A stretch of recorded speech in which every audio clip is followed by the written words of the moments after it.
Vamos a buscar un par de nombres propios más para estar al día. Ahí tienen el primero, el expresidente de la Comunidad de Madrid, Alberto Ruiz Gallardón, que es noticia porque la Fiscalía ha pedido archivar en su caso la investigación por la compra de una empresa colombiana por parte del canal de Isabel II.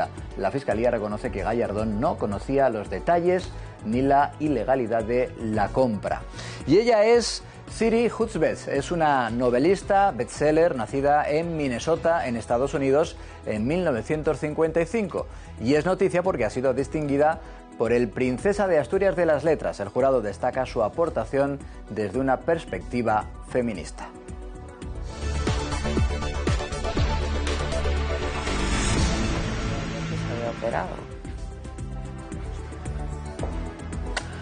Sara Carbonero se ha sometido a una intervención quirúrgica en Madrid. La periodista ha hecho público que sufre un cáncer de ovario, una dolencia que no es frecuente y que su enfermedad hace que cobre valor informativo.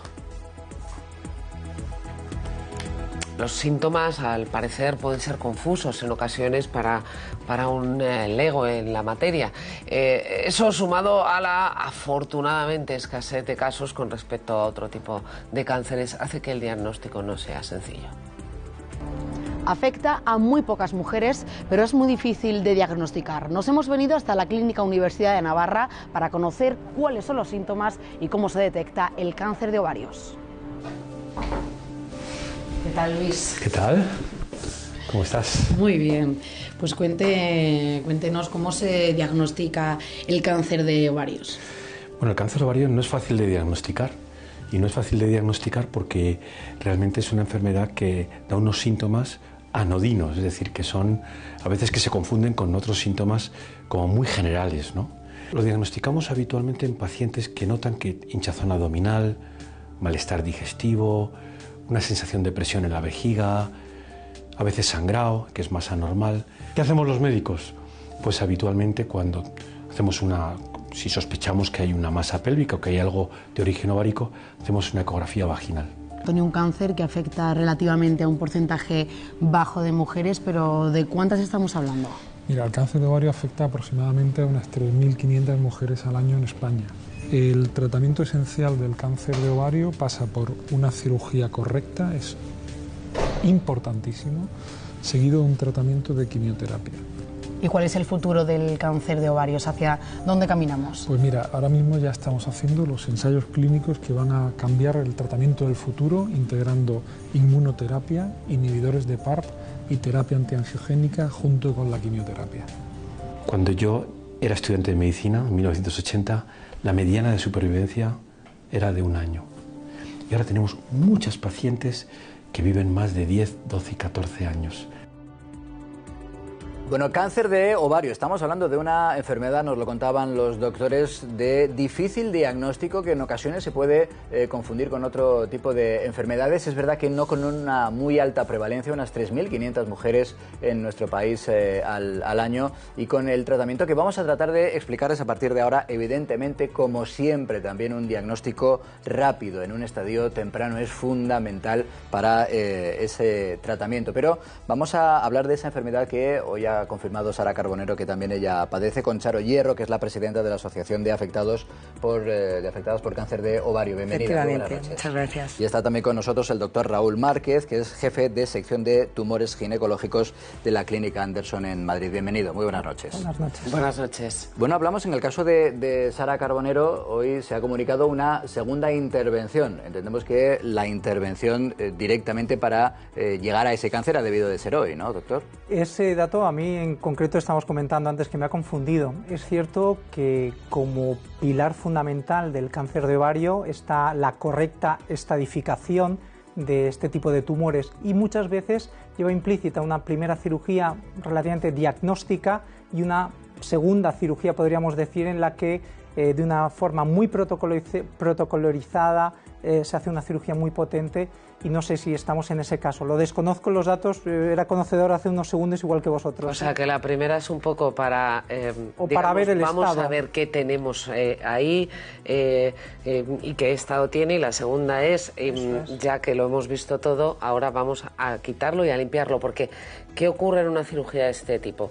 Entiendo que se quita todo y hay un margen alrededor, un radio de seguridad. Normalmente suele ser el mismo acto, ¿no? O sea, cuando una paciente se diagnostica de un cáncer de ovario, uno de los datos es que muchas de estas pacientes se diagnostican en estados avanzados. Quiere decir que el tumor de ovario ya le ha dado tiempo a diseminarse por el, por ejemplo, peritoneo, ¿no? Que es una especie como de sábana que recubre los intestinos, ¿no? A modo como si alguien coge un arroz y lo tira, ¿no? En torno a toda una superficie. La cirugía del cáncer de ovario es fundamental, muy laboriosa y está muy estandarizada, ¿no? Si no se hace correctamente de esa forma, estás incurriendo en quitarle supervivencia a esa paciente. Entonces son cirugías larguísimas. En algunas partes incluso se intenta un primer abordaje, muchas veces suele ser laparoscópica, en el que se ve si aquello es factible quitarlo de entrada, que sería lo deseable, pero es cierto que en algunos casos uno allí llega y aquello es imposible de quitar, ¿no? Eso debe estar testado y valorado por un ginecólogo, oncólogo experto que lleve muchas cirugías a sus espaldas. Fundamental que esa valoración la haga un cirujano. Hablábamos de la dificultad también del diagnóstico, porque los síntomas, Charo, se pueden confundir con otro tipo de patologías. Entiendo que eso es, doctor, lo que lleva precisamente a lo que nos decía, que muchas veces cuando se detectan ya está en un estadio muy avanzado ese cáncer y extendido, ¿no? Eso es. Porque, ¿cuáles son los síntomas que una paciente nota y que le pueden llevar a error, no solo a la paciente, sino también a los doctores en los primeros diagnósticos? Efectivamente, pues los síntomas es que son muy inespecíficos y sobre todo que normalmente no se relacionan con el aparato ginecológico. Suelen ser pues hinchazón abdominal, pero claro, cuando está la hinchazón abdominal ya es que el cáncer está bastante avanzado, pero es estreñimiento, diarrea, malas digestiones, falta de apetito, dolor de espalda, es decir, que son unos síntomas que la mujer no los reconoce como algo por lo que tenga que ir a ver al ginecólogo. Normalmente vas al médico de atención primaria y el médico de atención primaria, pues después de la revisión que te hace, no sospecha de la posible existencia de un cáncer de ovario y lo que normalmente sales de la consulta es pues con algo tipo Aerored. Si estos síntomas siguen persistiendo, entonces pues vuelves y normalmente te derivan al especialista en aparato digestivo.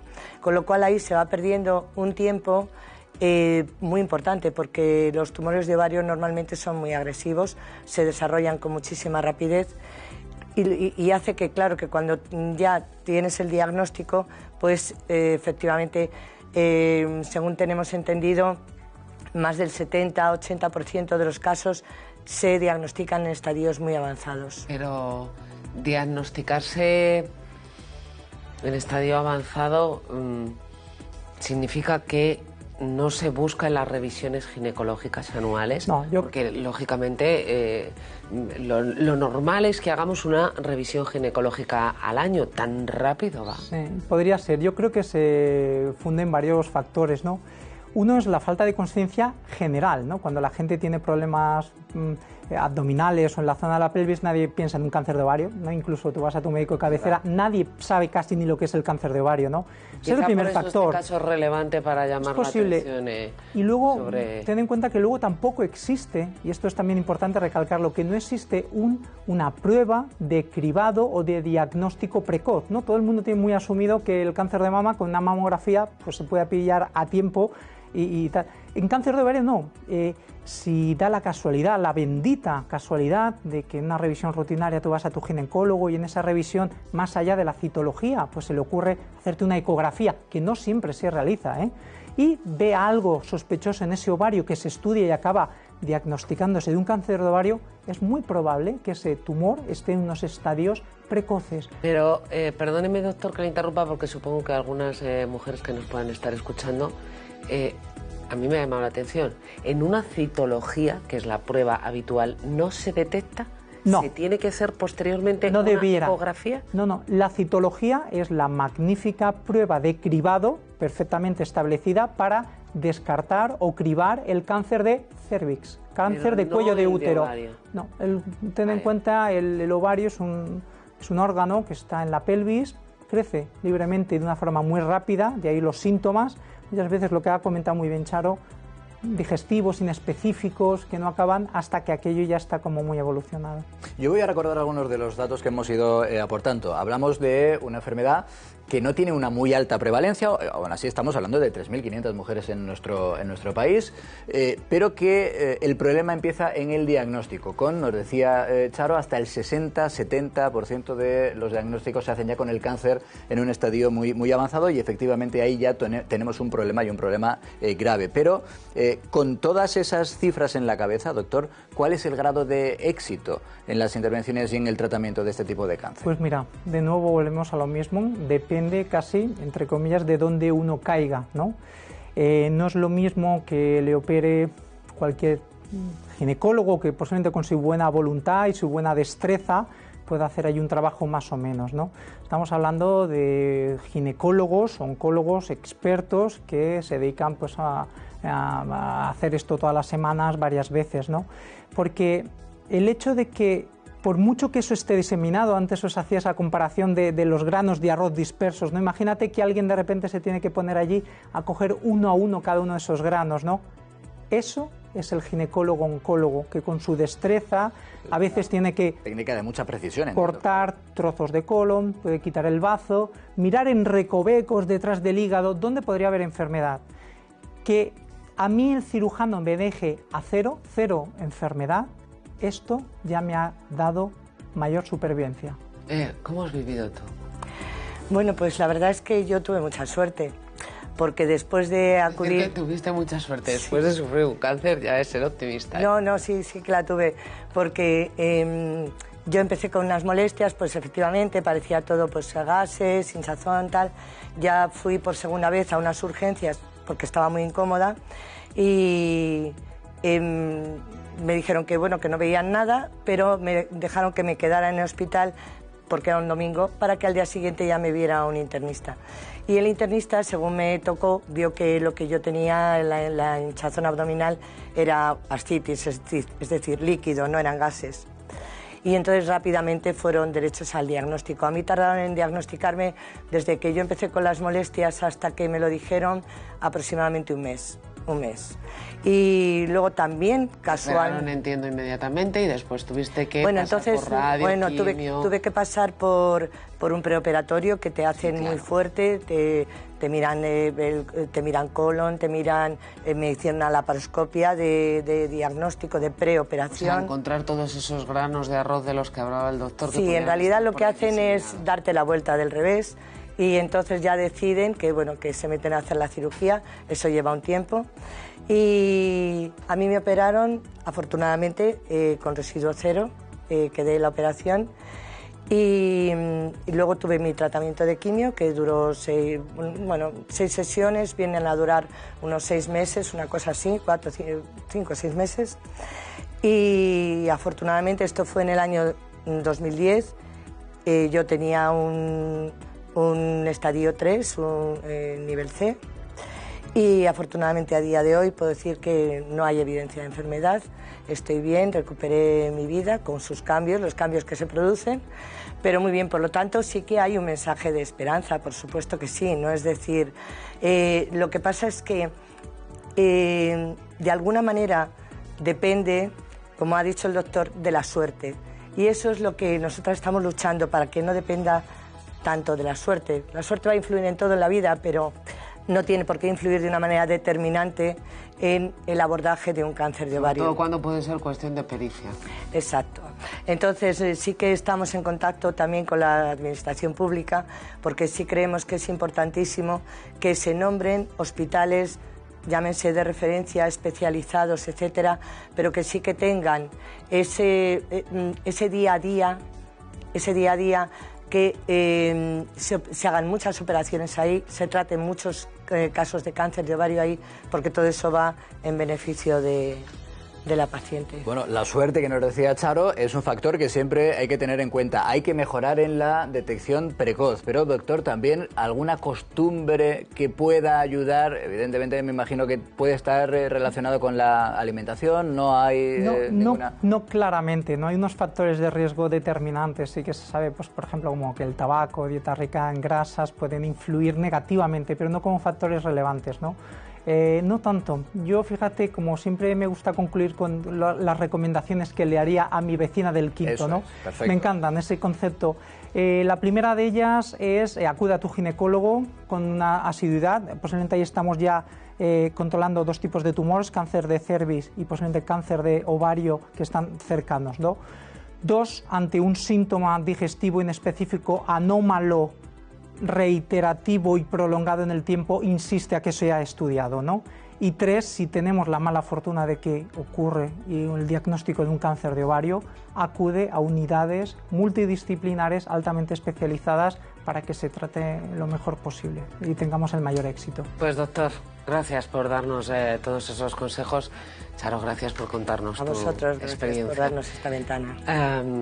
La noticia en la crónica política, esa decisión de la presidenta del Congreso de los Diputados de retrasar a mañana la reunión de la mesa del Congreso para evaluar la suspensión de los diputados que están en prisión. Sobre esa decisión, la opinión de nuestro compañero Fernando de Aro. Saludos Ana, saludos José Luis.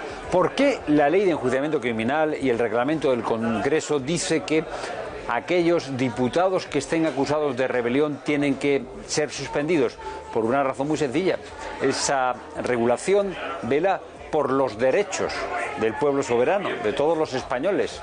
Tenemos derecho a no ser representados, porque un diputado es alguien que nos representa aunque no lo hayamos votado, a no ser representados por alguien que está acusado de rebelión, es decir, por alguien que está acusado de haber atacado al pueblo soberano. Pero los letrados del Congreso, es lo que me cuentan, estaban muy molestos porque el Supremo hubiera mandado a la mesa del Congreso un oficio diciendo que tendrían que suspenderlos de forma automática. Los letrados del Congreso piensan que debe ser el Supremo quien los suspenda. Unos se pasan la pelota a los otros. Y en medio de esto, Meritxell Batet, presidenta socialista del Congreso de los Diputados, ha encontrado una rendija perfecta. Posponiendo la suspensión puede tener resultado electoral más positivo. Está intentando Batet posponer en medio de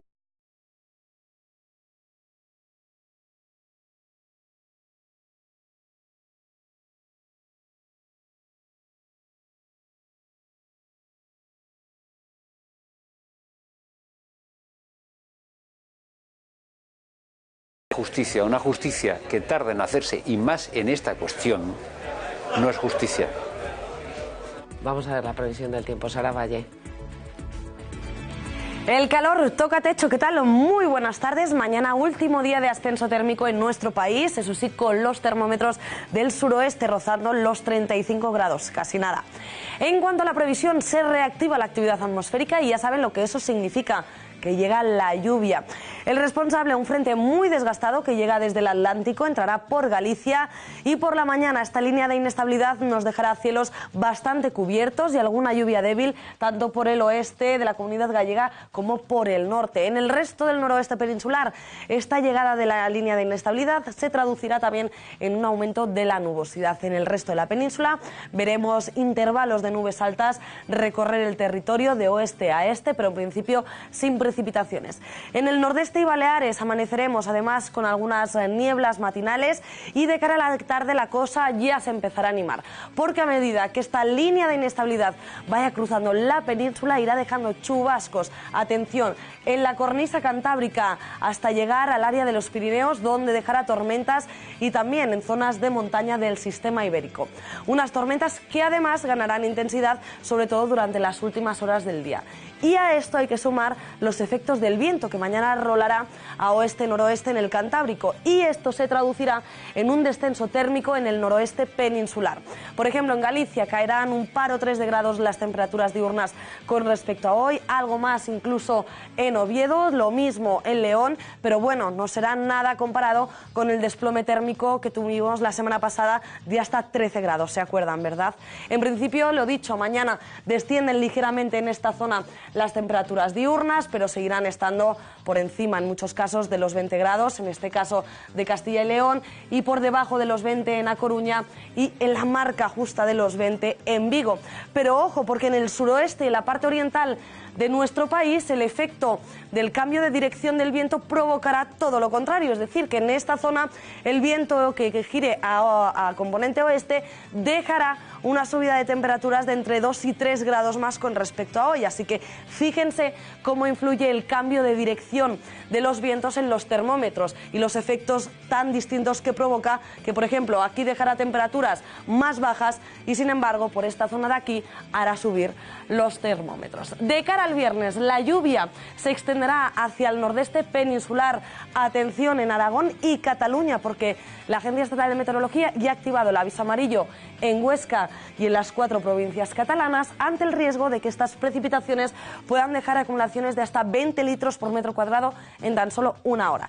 Tampoco se descarta que de forma más dispersa estas precipitaciones alcancen también las Baleares, puntos de nuevo de montaña del sistema ibérico y de nuevo podrían llegar, como ven, a afectar al tercio este del país. Así que todo apunta a que la semana termina algo más inestable de cómo la empezamos.